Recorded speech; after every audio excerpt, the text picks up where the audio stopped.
Welcome, everybody, to Ridiculously Raw, the most must-see show on YouTube and StreamYard.com today. I am your host, Anthony Florio, joined as always by good old MF Michael Fletcher, the phenom Michael Bullock. Unfortunately, the First Lady of the Wrestling Forum and the Twisted Angel, Dee Dee Whitson, will not be joining us this evening due to circumstances beyond her control.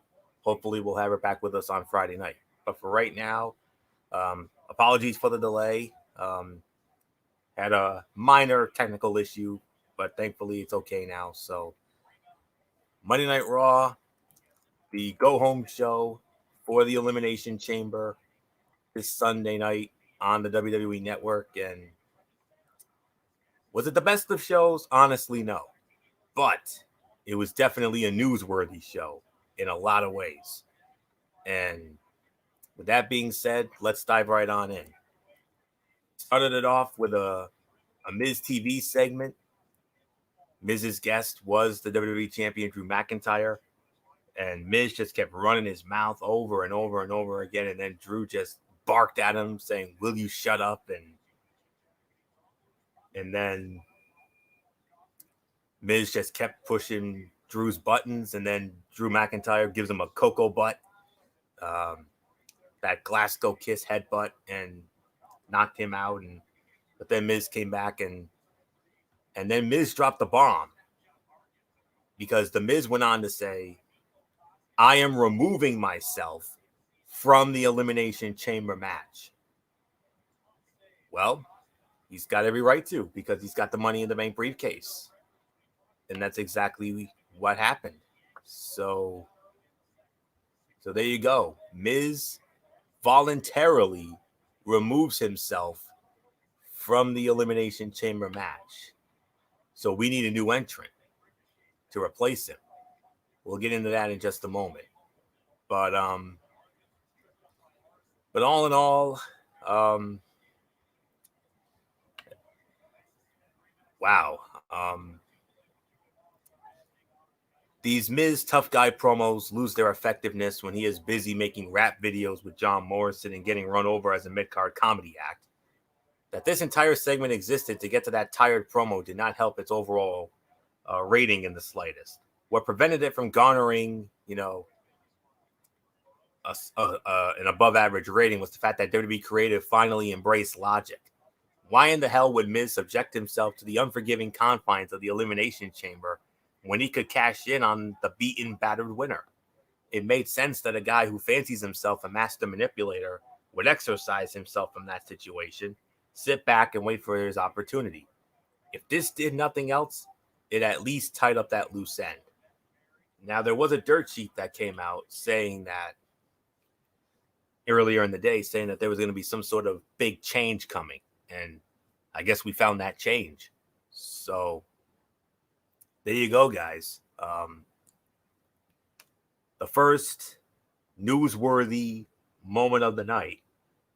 Miz voluntarily removing himself from the Elimination Chamber.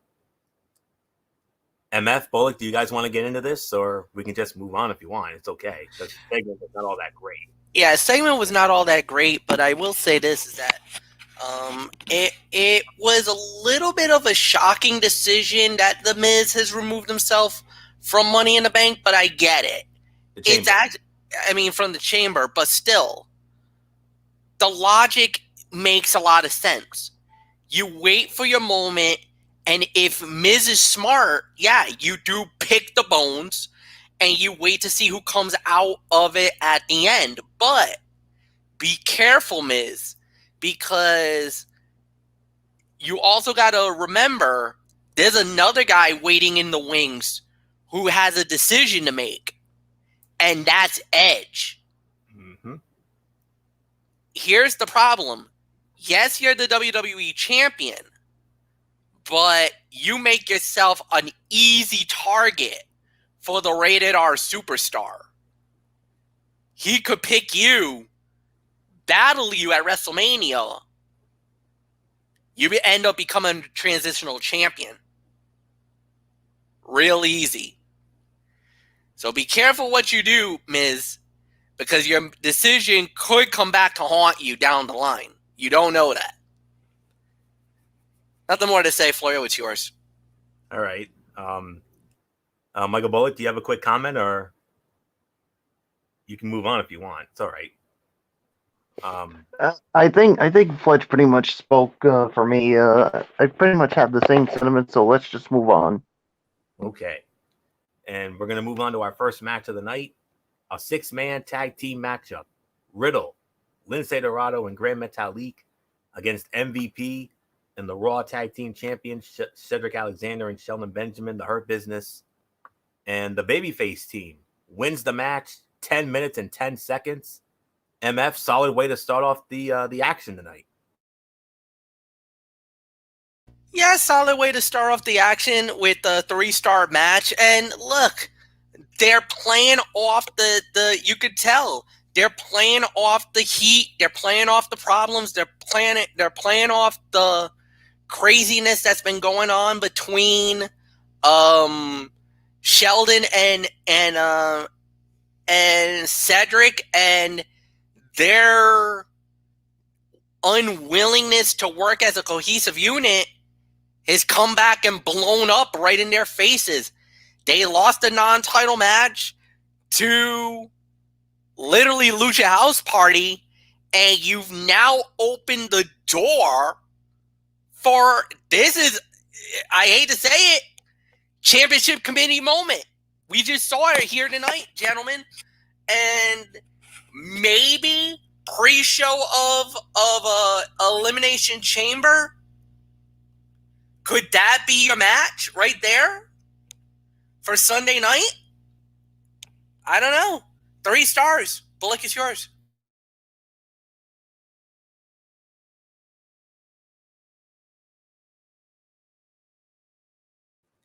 Bullock, are you there? Oh, I think we might have lost him already. I'll just take it here. MF, what match are you talking about?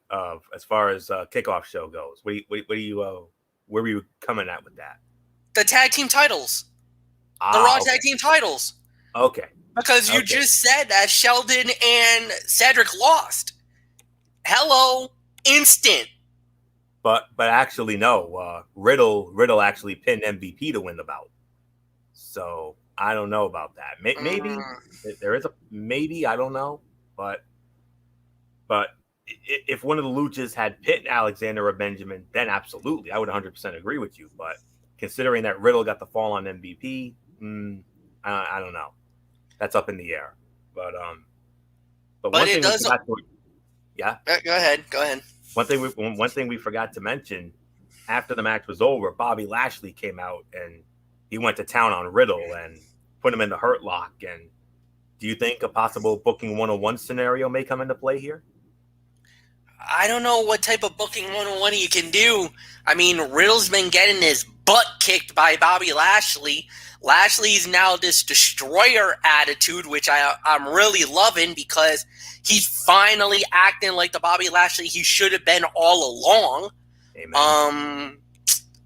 I don't know if it's even worthy enough to even say anything about it. I mean, yes, would I be happy to see him get an opportunity to get an opportunity? Yes, but do I believe that he could do anything relevant, especially after what's been going on? You can talk about booking 101 all you want, but that ain't going to change the fact, or that's not going to change the matter that what's been happening to him lately. I mean, I'm sorry. Last time I checked, you're getting your tail kicked left and right, and you want us to take you viably or think that you're a legitimate contender? That ain't going to help if you're getting your ass kicked. No, indeed. But I definitely agree with your rating here. 3 stars, even though for the most part it was an inoffensive tag match jam-packed with talent, but hurt by the fact that most of the contest took place during the break. Riddle built momentum for his match at Elimination Chamber, while WWE has the opportunity to go with Lucha House Party against Alexander and Benjamin for the kickoff show if it desires, but we'll see. The most revealing moment of the entire segment was Tom Phillips calling into question Keith Lee's health and hinting that there may be changes to Sunday's scheduled triple threat match. for the United States Heavyweight Championship featuring him, Riddle, and Lashley. WWE Creative responded to that possibility by adding further heat to Riddle and the champions' ongoing rivalry in the event that they end up battling in singles action instead. Wise move given the build over the last couple months. So we'll definitely keep an eye on that. Then from there, he had some silliness, 24/7 silliness, whatever. And then from there, then there was a backstage moment where The Miz was saying to Adam Pearce that, oh, we got Bullock back. Okay. Bullock, we got you back in. Your thoughts on the 6-man tag team match where Riddle and the Lucha House Party knocked off the Hurt Business in 10 minutes and 10 seconds? Yeah, I thought it was a good match here. Yeah, certainly a good way to start off. I'll give it about 3.25 for the effort. So, yeah, now you can continue, Florio. Yeah, and I agree with the rating as well. 3 to 3.25 stars for that match. Absolutely.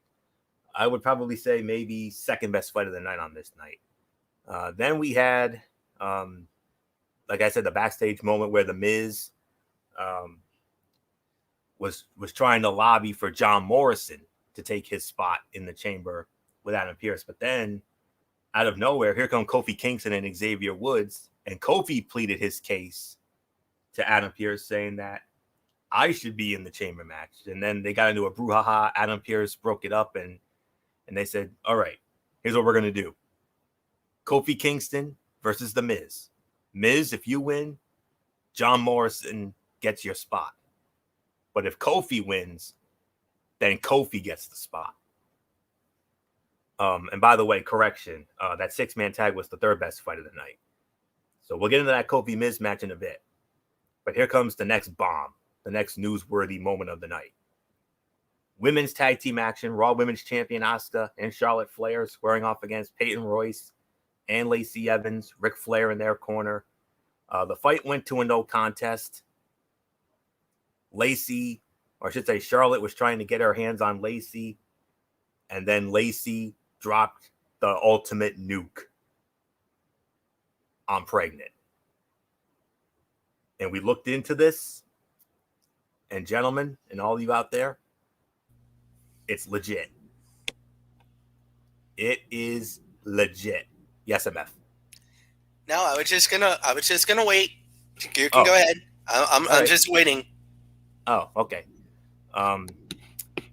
Yeah. But obviously, I don't have a time of the fall, but it doesn't matter because the fight ended in a no contest. But yes, Lacey Evans is indeed expecting her second child, and it is official. We looked into it. When Bullock and I had our Raw chat this evening, that was the first thing that came to our minds. Is this legit or is this an angle? And guess what, folks? It's legit. So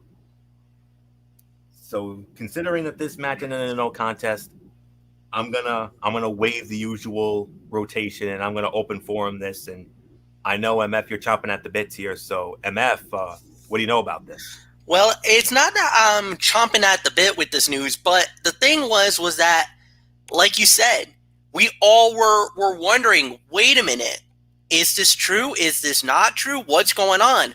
Remember, this was almost similar to what happened with Maria Kanellis. If you remember that Monday Night Raw, it was, at the time, Seth Rollins and Becky Lynch, and they were going up against Mike Kanellis and Maria Kanellis. And the same thing happened. Becky was about to get her hands on Maria, and Maria yelled out in front of the whole world, I'm pregnant.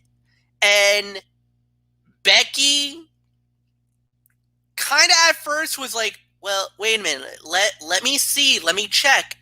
I don't know. Maybe you're BSing, maybe you're not. She touched the belly. She must have noticed there was a bump or something, and you saw Becky immediately disengaged and said, nope, I can't. I'm out.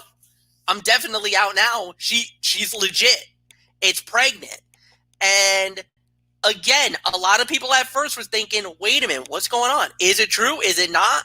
And if you remember, Anthony, at first we thought it was a storyline because remember, she alluded that it's Ric Flair's, that it actually was Ric Flair who got her pregnant, if I remember correctly, Anthony?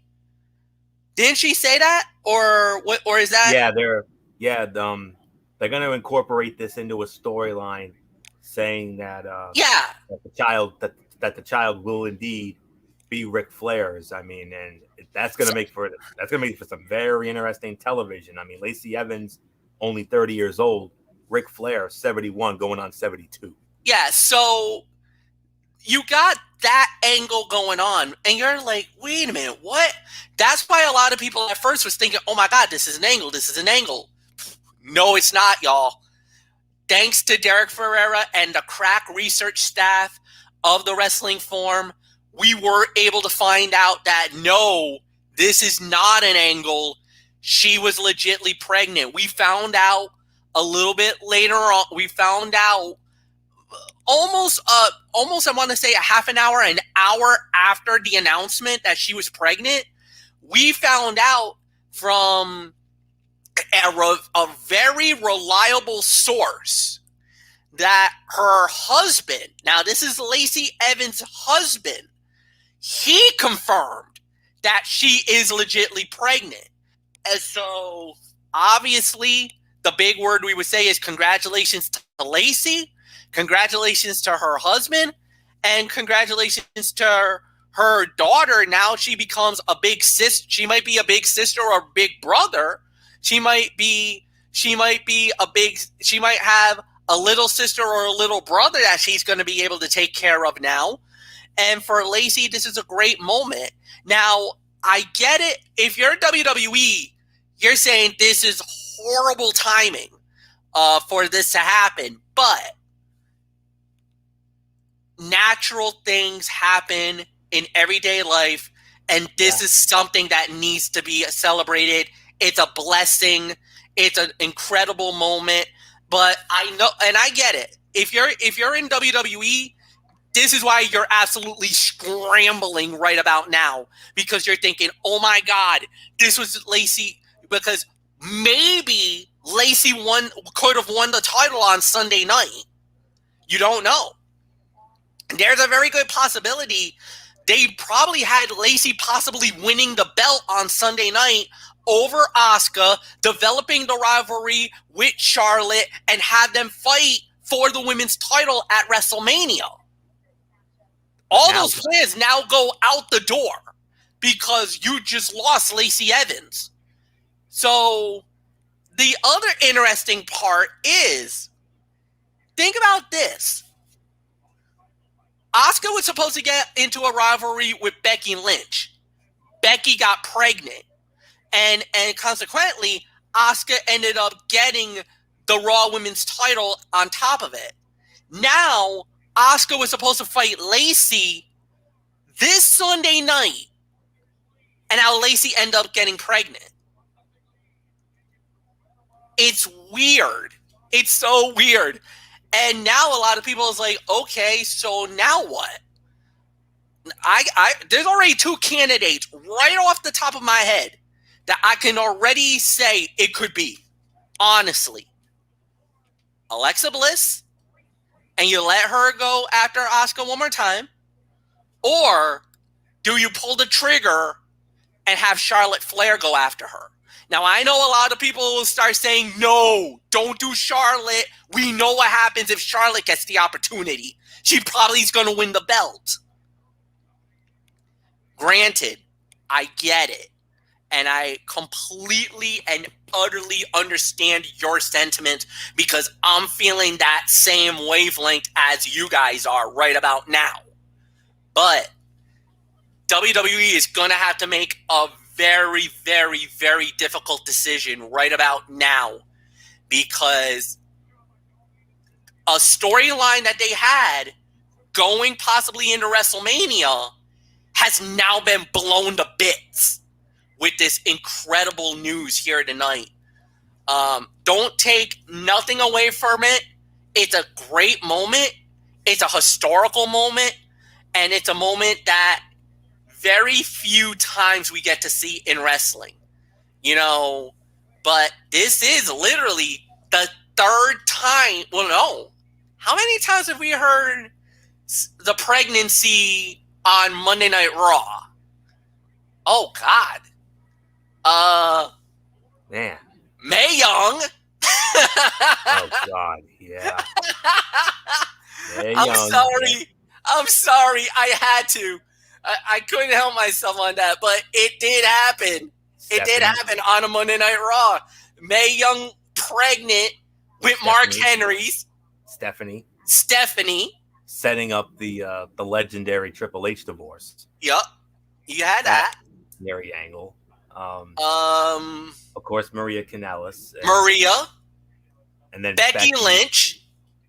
Last May, yep. And then tonight with Lacey Evans, unless we're missing anything else. I'm trying to think myself, and I'm thinking maybe this is the 5. Lita, that's right, 6. And wasn't it? Lita that's Kane. Right. Matt Hardy thought it was his, and it ended up being Kane's. And that set up that Till Death Do Us Part match at SummerSlam 04. Yep, that's right. So 6.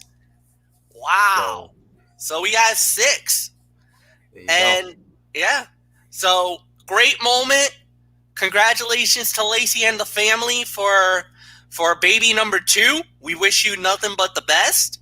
And for Lacey, it's gonna be 1 year. As you know, whenever somebody ends up having getting pregnant or anything like that, they have to take normally it's a 1 year leave out of the wrestling ring. So chances are we definitely will not see her until at least 2022. So we're just gonna have to wait and see. This was a big announcement. At first, we were thinking this has to be an angle, but it's not, guys. It's real. No. So, recognizing real. Real recognizing real. Yep. Haven't said that in a while, but I'll say it. So, congratulations to Lacey, and congratulations to the whole entire family. Yep. And we wish you nothing but the best. So, there's really nothing more to add. Anthony, it's yours. Yeah, NA. It's an NA for the match, obviously. And a lot of the reviews that I'm reading, a lot of people are poo-pooing all over this. And I don't know, but we really don't have that kind of time to really break it all down. But don't be surprised if Derek Ferrer is poo-pooing all over this as well. Well, we'll find out. I haven't seen anything from his end yet, but we'll see. But obviously, Bullock, I'm sure you're going to agree, NA for the match and all that. Oh yeah, NA definitely for the match. Yep. So, man, what a moment! Another bomb. All right, now let's get into this. Now, Bullock, we'll start this off with you here. Kofi Kingston versus The Miz for the final spot in the Elimination Chamber. Winner of the match in 14 minutes and 10 seconds, Kofi Kingston wins it with Trouble in Paradise. Michael Bullock, could Kofi Mania be running wild once again? Well, only time will tell. I mean, we could find out this Sunday if Kofi Mania could be running wild yet again, but yeah, to me, this was a 3.5-star match. I mean, I'll tell you this. I mean, whenever Kofi Kingston and The Miz are in the ring, you expect something good out of these two, and this was another good match between these two. And yeah, and it all stems back to, and Florio, you've talked about this so many times when they were part of the first episode of the of Main Event, and that match was so good. What match did you rate it, Florio, to tell the viewers? I think I might know where you're going with this. But it was the Miz against Dolph Ziggler. That's the one you're thinking of. I'm sorry. I got it all mixed up. So never mind No, then. The match on main event that I gave a 5-star classic to. Yeah. That was Miz and Ziggler. Yeah, I know that. So yeah, I don't know where I got it. But, great battles, though. I'll tell you what, Miz and Kofi definitely have had some great battles, and this was definitely another great way to, to add another chapter to this rivalry. And Kofi now heads to the Elimination Chamber, and now and this isn't the first time you'll be seeing Kofi tonight. You'll be seeing him when he runs the gauntlet. How did he do? We'll find out when we get to that. So 3.5 stars on this match, and Florio, do you believe Kofi Mania could run wild again? Well, you never know. You never know. But if I'm going to be honest with you, I really don't think so. I mean, it would be a hell of a story, I'll tell you that. But anyways, 3.5 stars, like Bullock said. This was the second best fight of the night. Kingston and Miz have worked with each other enough times and mastered the WWE style to such an extent that any match is going to be above average at the worst. This was a competitive bout with enough dramatic spots late and a solid finishing sequence. Kingston winning was the right move, but only if Mustafa Ali ends up taking his spot Sunday in the match. Otherwise, it's a meaningless spot. WWE Creative could have filled with Morrison, but that would not have made sense because Adam Pearce laid the caveat that former champions were going to be in this match. And last time I checked, Kofi Kingston is a former WWE champion. John Morrison is not. So, but anyways, great battle here. 3.5 stars, definitely the second best fight of the night. Now, MF, you know this better than any of us. 2 years ago, your show, SmackDown Live, Kofi Mania came out of nowhere and it exploded and became a pop culture phenomenon. Are we seeing the rebirth of that? Because this is going to be Kofi's first chance at the WWE Championship since losing it to Lesnar on that first SmackDown on Fox. It's very true, but I just don't see him winning it this time around. I think Kofi's going to have a good run. I think Kofi's going to do very well. I just don't believe Kofi's going to make it all the way to the end, like Final 2. Unlike the first time around when he fought at the Elimination Chamber, that he went up toe-to-toe with Daniel Bryan, if I remember correctly, and went all the way to that final battle before he ended up eventually losing to Daniel. Yes, he successfully defended the title, but at the end of the night, we all were like, oh my God, Kofi was so amazing. He's been in this company for this long. Why the hell is he not getting a chance? And that's when the Kofi Mania and give Kofi a chance and the social media outcry began. And sure enough, WWE, they listened to us once. I don't think they're going to listen to us this time around. But we'll have to wait and see how this plays out. But I'm with you guys. I think Kofi's going to do well. I think he's going to have a great run. I just don't think he's going to make it all the way to the end. So nothing more to say. Anthony, it's yours. Your thought on the match, 3.5, MF? 3.5. Yeah, I agree. Yeah, second best fight of the night. Okay. All right, back to the cutouts here. Shayna Baszler versus Lana. Shayna Baszler win the match in 4 minutes and 20 seconds. And, at least they made the champs look good. That's all I can say. Now, this was the big match we were all waiting for, the gauntlet match, where the winner will enter last in the Elimination Chamber match. Drew McIntyre, WWE Champion, Sheamus, AJ Styles, Randy Orton, Jeff Hardy, Kofi Kingston. It started with Kofi Kingston versus AJ Styles. AJ Styles wins that match. Total time of 11 minutes and 5 seconds. Then it was Drew McIntyre versus AJ Styles. Drew McIntyre wins that. Total time, 19 minutes and 10 seconds. Then we had Drew McIntyre versus Jeff Hardy. Drew McIntyre wins that. Total time, 12 minutes and 35 seconds. Then it was Drew McIntyre versus Randy Orton. Drew McIntyre wins via countout, 7 minutes and 10 seconds.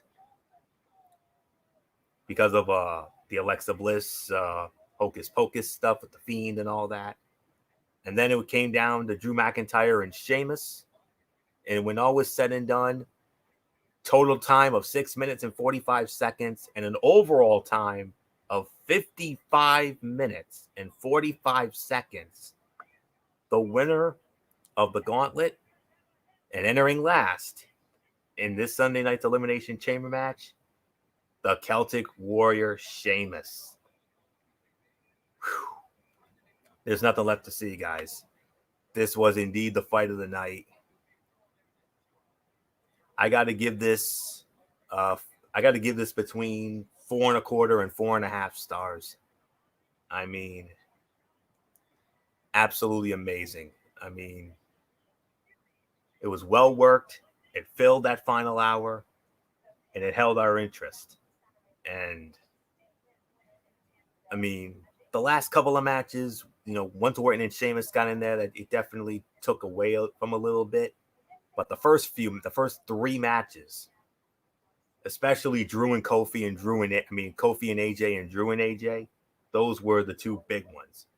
Jeff Hardy looked great as well, and that's all there is to say on that. The best of them all was McIntyre and Styles, and then AJ and Kofi 2, McIntyre and Hardy 3, and I probably would say McIntyre and Sheamus after that, and then McIntyre and Orton because of the clunky finish there. But other than that, these gauntlet matches that we've seen over the last couple of years have been so fun to watch, and this one, no exception. Very well worked match, nicely done, and Sheamus goes in last. So not much more to say. 4.25, 4.5 stars. Fight of the night. MF, 55 minutes, 45 seconds the total time. What a gauntlet match. Wow. 4.5, totally agreement. This was an incredible match. I enjoyed it from beginning to end. I thought it was a great battle. Nothing more to say. Mike Bullock, it's yours. Yeah, 4.5 stars for me with this whole gauntlet. I mean, this was just awesome. I mean, the first 3 really were awesome. I mean, the 2 were short and, of course, had some overbooked finishes, but all in all, this was great, and yeah, there's really nothing more to add to it. So, Florio, it is yours. All right, overall review. MF started off. This was a decent Raw. I'll say that. I thought, I'm not gonna call it the greatest Raw ever or the worst Raw ever. I could give this at least 6.5. I mean, it was a fair show. I mean, there was some good stuff. The Gauntlet was really the best thing that happened for Raw tonight. Far and away. The Gauntlet absolutely ran this away. Just like you said on SmackDown the other night, how the main event saved SmackDown. The main event here tonight saved Monday Night Raw, because it could have been at least a 5 in my eyes if it wasn't for the awesomeness of the main event. But the main event alone gave it at least a 1.5 to maybe 2. You could even make an argument for 7. But 6.5 for me. Nothing more to say. Bullock, it's yours. 6.5 to 7 for me. I mean, yeah. I mean, the Gauntlet really is what made this a passable show as far as I'm concerned. I mean, if we didn't have this Gauntlet, it could have been 5, maybe even lower than that. But all in all, I agree with it. I think this was a good show. But something tells me in my back mind, boys, that, and I hope I'm wrong on this, I think Derek Ferrer is going to poo-poo all over this, no matter what. Oh, I agree with So- that, and I wouldn't be surprised if he does not poo poo over it. I think he would have a valid point to poo poo on this one tonight. He would have a pretty Yeah. decent argument too. Yeah, and as the old saying goes, you can't please everybody, and Derek Ferrera's been tough to please lately when it comes to WWE, and I'm just gonna say it. I think he's more of an AEW and New Japan Pro Wrestling guy now. So, nothing more to say. Florio, it's yours. Yeah. I'll pull the trigger. I'll give it a 7, maybe 7.25 out of 10. I mean, maybe just a solid 7. I mean, we had three quality matches on this show. I mean, the Gauntlet match, hands down, incredible. Miz and Kofi, the second best fight of the night. And then rounding out the top 3, that 6-man tag with the Hurt Business against Riddle and the Luchas. But yeah, but we had some newsworthy angles here, guys. Newsworthy moments. Miz taking himself out of the chamber, Kofi going in, Lacey announcing her pregnancy, and the build to the chamber event. Just amazing. And yeah, so very good show indeed. So not much more to say on this. Let's now get into a very interesting Tony's take, to say the very least. And just want to get one quick thing up here, one set of notes up here, and then we'll get into the good stuff here. All right. Impact Wrestling from the Skyway Studios in Nashville, Tennessee, from Tuesday night. 8-man tag match. Josh Alexander, Suicide, Trey Miguel, and Willie Mack against Blake Christian, Ace Austin, Daivari, Sean Daivari, by the way, and Chris Bay. The babyface team wins the match. 3-star match. Pretty good match with some nice action from everybody, especially Blake Christian, who made his welcome to return. He is shining in the X division. Should definitely. Well, this was before the news came out. I thought he was going to be a great member of the Impact roster if he wasn't already, and I'm waiting to see what happens in the angle. But Sami Callihan's promo so far, and Trey is looking more and more like a star. Kimber Lee versus ODB. Kimber Lee wins the match. 2 stars. It was okay with Kimber continuing to build momentum. Feud's pretty meh. I'd like to see some more from that soon. Kiera Hogan against Nevaeh. Nevaeh wins by disqualification. 1 3/4 of a star. Not too good. They tried, but it was a bit slow in some starts, and the finish was not exactly satisfying. All right. Now, MF, I'm going to need you for this next one here. Caleb with a K, running his mouth, and everybody else with Tennille Dashwood and Triple XL. They were running their mouths. Out comes Decay, Rosemary, and Crazy Steve, and they have a new member with them. And MF, you told me you know this gentleman very well. Black Taurus. Yes, Anthony, Black Taurus. He's from AAA. He is AAA bound. He won the Antonio Peña Cope in 2015. That was big. That was his biggest claim to fame. But on top of that, Black Taurus has actually even appeared on Lucha Underground. So he's been on Lucha Underground, but he never really won any titles or anything like that. And he has been somewhat of a mainstay on AAA, AAA Sin Límite, which is one of their weekly television programs that they do. That if you're fortunate enough, now AAA is actually showing wrestling events on YouTube. They're showing events on Twitch. If you're fortunate enough, go and watch him. He's really good. But this was also very interesting because that's a AAA superstar, and he just walked into Impact Wrestling. Forbidden Door? Very possible. Very possible.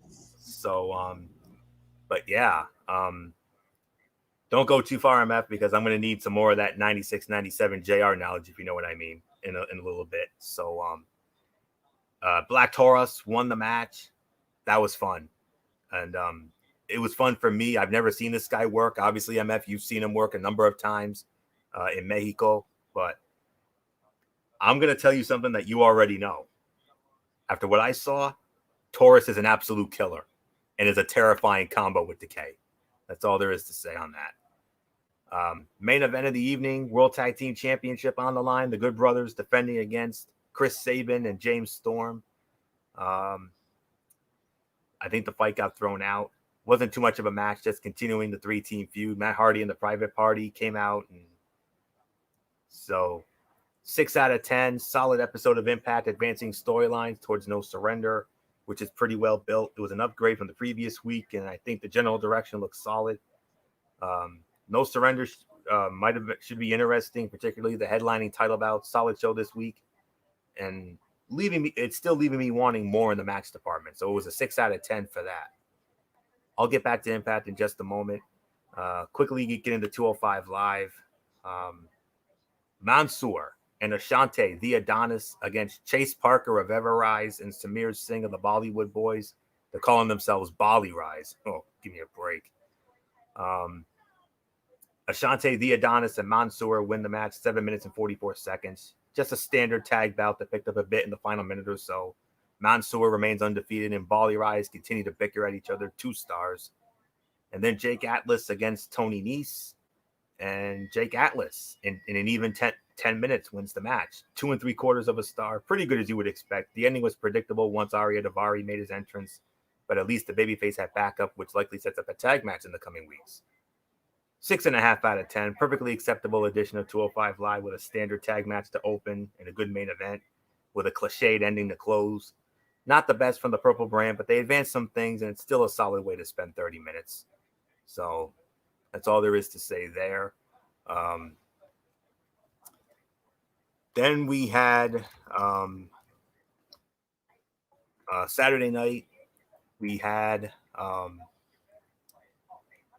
the No Surrender event that aired exclusively on the Impact Plus. I don't have a formal review because I didn't see the show, so I'm just going to give you the results. It went down this past Saturday night. 6-person mixed tag team match. Decay, Black Taurus, Crazy Steve, and Rosemary against Triple XL and Tennille Dashwood. Decay won the match. I don't have a time of the fall. Brian Myers and Sean Hernandez defeating Eddie Edwards and Matt Cardona. Jake Something defeated Diener. Josh Alexander defeating Ace Austin. Blake Christian, Chris Bay, Sean Daivari, Suicide, Trey Miguel, and Willie Mack in a triple threat revolver match to become the number 1 contender for the X Division Championship. Fire and Flava, Kira Hogan, and Tasha Steelz. They successfully defended the Knockouts Tag Team Championship in the no disqualification Texas Tornado match against Jessica Havoc and Nevaeh. TJP defeating Rohit Raju to retain the Impact X Division Championship. Jordan Grace, Jazz, and ODB defeating Deonna Purrazzo, Kimberly, and Susan in a 6 knockouts tag match. The Good Brothers successfully defend the Impact World Tag Team Championship against Chris Sabin and James Storm and AEW's Private Party. And in the main event, Rich Swann successfully defends the Impact World Heavyweight Championship against Tommy Dreamer. And those are the results from the other night. Now, as far as what's on the pipeline for this upcoming Impact Wrestling show, just want to see if anything has been announced as far as hold on one second. No, I stand corrected. I don't know if anything has been announced for this week as far as matches or anything goes, but there is something that we do need to address. Well, actually, hold on. I think I got something here. Okay. TJP will defend the X Division Championship against Josh Alexander. That should be a solid match. That's the only match that's been announced. But I'm going to bring MF in on this one because MF, it was announced late Saturday night. We're going to have not one, but two special guests from New Japan Pro Wrestling, Juice Robinson and David Finlay. Hit me with that 96-97 JR knowledge on these guys. Okay, first off, let me hit you with Juice Robinson because, Anthony, you're going to know this guy very well. He actually wrestled in FCW and then later turned into what was NXT. Remember CJ Parker? Oh, yeah. CJ Parker was the guy who faced Kevin Owens in KO's debut. That's right. He was also a Florida Tag Team Champion twice. First time he had with Jason Jordan. The other one was against Danny Marlowe. He also made and he also, for all you New Japan fans, he was actually the Red Death Mask. If you remember the anime Tiger Mask W, I know it very well. Loved it. I loved it. I thought it was pretty awesome. So that's what they did there. So he was Red Mask. He is a former IWGP United States Heavyweight Champion, and yes, he was the one that dropped the belt to Moxley. So he was that. Now, for David Finlay. David Finlay, also part of New Japan Pro Wrestling. In his wrestling career, he's been there since 2015. Also, his father, some guy who loved the fight named Fit Finlay. So you got that. He's also wrestled a little bit for Ring of Honor. He's also wrestled in CMLL, which is the Casino Mundial de Lucha Libre, which is the rival of AAA, but it's the longest reigning company. If there's one company that's like the WWE's version of it, CMLL is it. It's been longer than AAA. It's like this is the grandfather's professional wrestling company. And as far as his accolades go for David Finlay and Juice Robinson are former IWGP Junior Heavyweight Tag Team Champions. Not only that, but for David Finlay, former IWGP Never Openweight 6-man Tag Team Champions with Ricochet and with Takashi Kohima, and both Juice and Finlay. They also won the World Tag League in 2019. That actually gave them the opportunity to fight. As far as Juice Robinson go, like I said, 2-time U.S. champ, and of course the tag team accolades, and of course the success in Florida Championship Wrestling that he had, where he was a 2-time tag team champion. So these are two of the hottest names right now in Japan, especially the most recognizable names in the United States, because like I said, David Finlay, Fit Finlay's father is and we all know what Fit Finlay brought to the professional wrestling world when he did what he did. And then as far as Juice Robinson goes, he was CJ Parker, didn't really do much. Once he went to Japan, his life changed forever. He became he became one of the biggest names in Japan right now, and he's a really good mid-card guy. So to get Finn Juice coming to Impact Wrestling, and especially the tag team division, Ooh-wee! Good brothers, watch your asses right about now, because you got a major threat for the Impact World Tag Team titles. And more importantly, Anthony, that forbidden door got kicked. And now it's open. And Derek dropped an even bigger nuke. That forbidden door might get even bigger, because now there's even talks of Okada possibly coming, of Naito possibly coming, of Hiroshi Tanahashi possibly coming to the United States. Wow. Yeah. I heard about that. It's about to get real. I'm sure you'll be tuning in tomorrow night. If I can, I'm working, but I will have a close eye on Impact Wrestling on Twitch. Yes. All right. And if I see anything interesting, I'll definitely reach out to you guys and send it to you in the messenger, like I always do. So, yeah, very good information as always, MF. So that will put the bow on this edition of Ridiculously Raw. We want to thank you all so very much for tuning in. We'll be back with you on Wednesday for Wednesday Night Mayhem. MF will have that. We'll review NXT. A lot of questions coming in from TakeOver Vengeance Day. Whole lot of questions. Hopefully we'll get some answers on Wednesday, as well as AEW Dynamite, of course. Thursday, Strictly Sports. A lot of things going on. Trevor Bauer signing with the Dodgers. Among other things, we'll work out the docket for that.